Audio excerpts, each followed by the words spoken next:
He is going to walk through that door. You do not know when. Could be tonight. Could be tomorrow. Could be the morning after that. But when he does, you will have exactly 4 seconds to end his life from 1,400 meters away. And you have been lying in this same position for 3 days waiting for that moment. You cannot move. You cannot scratch the tick burrowing behind your ear. You cannot stretch your legs. You cannot make a sound. You are invisible, and you are patient. But you were not always this way. You were 18 the first time you pressed a trigger and felt something shift inside you that you did not know was there.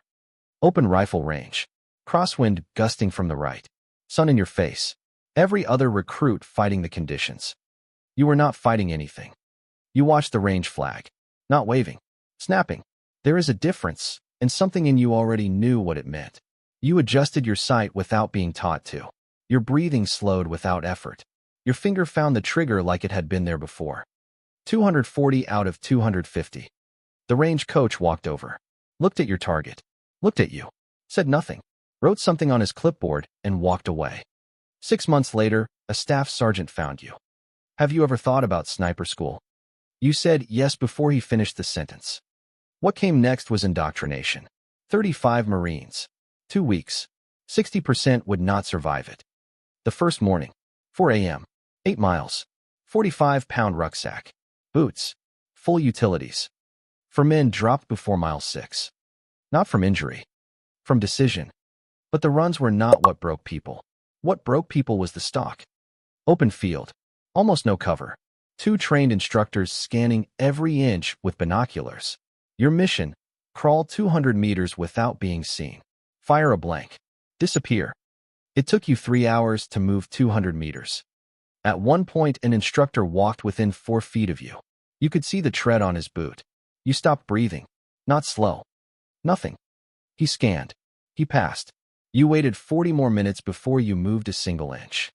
When you finally fired, the radio crackled. I heard the shot. I cannot find the shooter. The instructor stared directly at your position through his scope for a long time. He still could not see you. You were lying in the open, and you were invisible. 11 Marines passed. You were one of them. Sniper school was 12 weeks. 79 students. Half would not graduate. They handed you a bolt-action rifle and taught you that at 1,000 meters, a bullet does not travel in a straight line. It bends with wind. It drifts with spin. It curves with the rotation of the earth itself. You learn to account for all of it. By hand. In the field. Under pressure. No electronics. No margin. Graduation day. No ceremony. Just a certificate placed quietly in your hands. Mo 0317. Scout Sniper. Fewer than 300 Marines on Earth carry that designation at any given time. You still made Lance Corporal pay.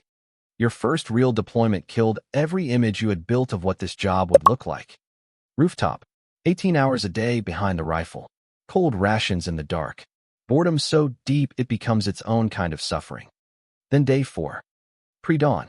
2 figures crouched at the roadside 600 meters east. Your spotter confirmed what they were doing in 2 words. IED emplacement. You called it in. You received clearance. You exhaled to the pause between breaths where your body goes completely still. You timed the shot between your own heartbeats. You pressed. 1,100 meters. 1.4 seconds in the air. Your spotter called the impact. 20 minutes later, 19 Marines drove through that road without slowing. None of them knew. None of them ever would. You never met them. They never learned your name. You wrote a grid coordinate in your data book and moved on. That is the job. Not glory. Not recognition. Silence. Precision. And then nothing. Years later, you are lying on this rooftop. 3 days in. Tick behind your ear. Body still as stone. And that doorway downrange shifts. A figure steps through. Your spotter exhales once. You have 4 seconds. You already know what happens next. You were built for this moment. Every cold morning. Every crawl through dirt. Every hour of waiting that broke other men. It all came down to this. 1 breath. 1 shot. 1 result. The most dangerous thing about a sniper was never the rifle. It was always the patience to wait until the moment was perfect. And then the discipline to make sure it was.